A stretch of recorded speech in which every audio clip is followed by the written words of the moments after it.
Oh, the next topic that we're gonna get into is our weekly preview. We have a few games that we're gonna preview. First one we have the Dolphins versus the Bills. We obviously just finished speaking about Josh Allen. Um, this is a pretty big game. I believe the Bills. I believe it's supposed to be a snow game, but they're gonna play it most likely somewhere else, depending on how bad the snow gets. Yeah, they Do you usually. know the status of that or? I haven't heard anything, but I know there's a huge storm, and I know usually when it snows in Buffalo, they move the game to Detroit. Yeah, Oddly, because Detroit is actually the closest place to Buffalo, that's NFL crazy. city wise. Yeah. Um, so yeah, I wouldn't be surprised if they go ahead and move the game there. I know this was a 7.5 point spread in favor of the Bills, with the Bills being the home team. I don't know how much this is going to change because of weather or if they change location, what the current outlook is of this game. But yeah, it's a huge game regardless because this is the game that, if you remember, was the game that the Bills lost with the clock management debacle Oh, right, and right. the coordinator was flipping out. Yeah. So this is the rematch of that game. Oh, yeah. So And they're out for blood so then. so we already have that whole narrative, plus the fact that the Dolphins have turned into a pretty good team. And then you throw in that the Dolphins had this little slide as of late, and this is going to be a pretty important game for them if they're going to try to win this division. Yeah. You have to win this game, and so yeah, this sets up pretty nicely for a lot of fun narratives. And yeah, I mean, seems like overall the probably the more hyped game coming into this week because of all those things. And yeah, I mean, I would agree with the Bills being the favorite. I don't know if I would take them at 7.5 points. Yeah, that's kind of Um, a lot. yeah, that's a lot of points for a team that lost, to the Dolphins before. And if the Dolphins turn out to be an okay team, like probably most people would have projected, then maybe you find a spread like this. But the Dolphins are explosive. I mean, Tyreek Yeah. Hill is putting up crazy numbers this year. Jalen Waddle has been helping. Tua's been playing great. Their defense has been stepping up. They've been a well coached team. And so, yeah, but yeah, all around interesting game. The Bills trying to stay and fight for that number one overall seed with the Chiefs. So for them, it's a big game as well because, as we know, the playoffs now format makes only one team get that Get bye, that by, yeah. and I'm sure the Bills would like to have the bye in this situation. So Yeah.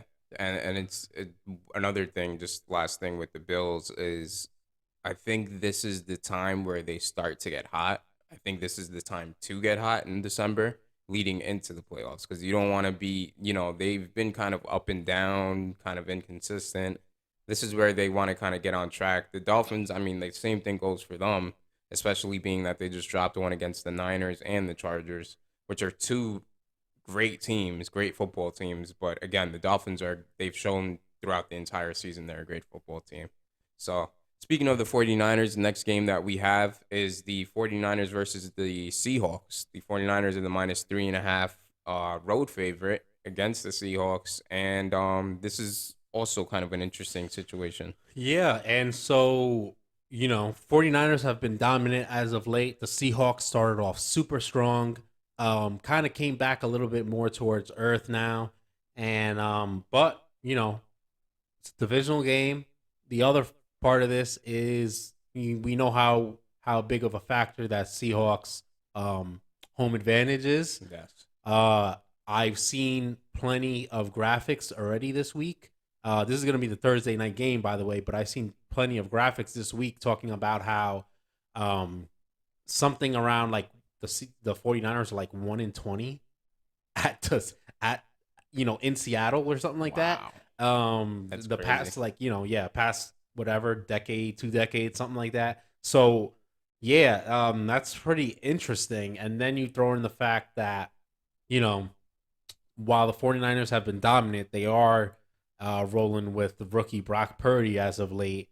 So I can pretty much see the narrative going that way, where maybe he doesn't have his best game Yeah. and the Seahawks are able to take this game at home. I don't think that would be very surprising to anyone. So yeah, I mean, I love this 49ers team. I love the way they play. I think that defense always carries in the playoffs as long as you don't give up the big plays and get torched. You're pretty much guaranteed to stay in all these ball games. But yeah, this is going to be a tough test for a 49ers team that seems like their organizational history might be holding them back on this one, as well as the home advantage for the Seahawks. And we know the Seahawks are a good team in their own right. Yeah. Their record isn't some fake for show kind of record. They've earned those wins, and a few of those wins against some pretty good teams. So, but yeah, this will definitely be a fun matchup. Probably a lot of short passes, a lot of both teams leaning on the running game, and yeah, A lot of we'll have to defense still. we'll have to see how that turns out.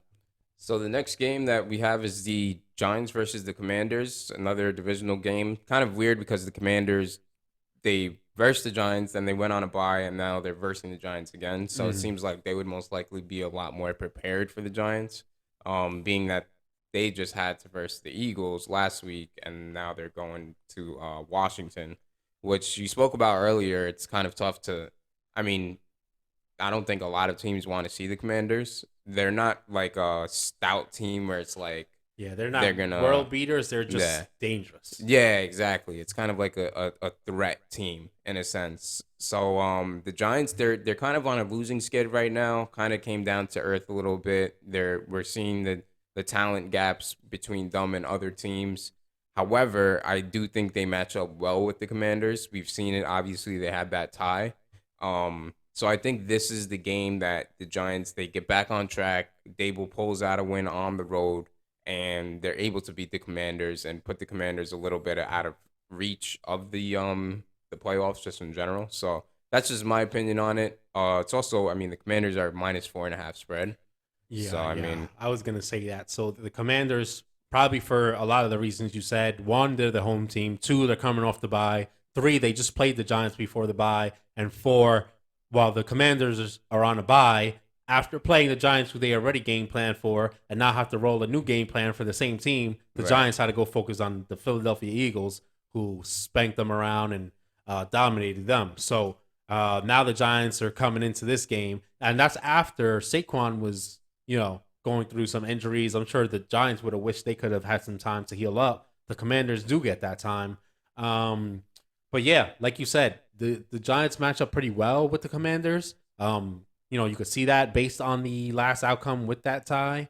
I think, this 4.5 spread, I would take the points with the Giants here because I think that one, they could win this game outright, but two, if they lose, there's a pretty good chance it's going to be, by less than 3 or 4 points. Yeah, I don't see them losing Yeah, by like a landslide. yeah. So I do like the Giants with the points here, but this should be a gritty, tough football game, and one that's gonna most likely come down to late in the fourth quarter, and which team can put together the drive or stop the team trying to make the drive on defense.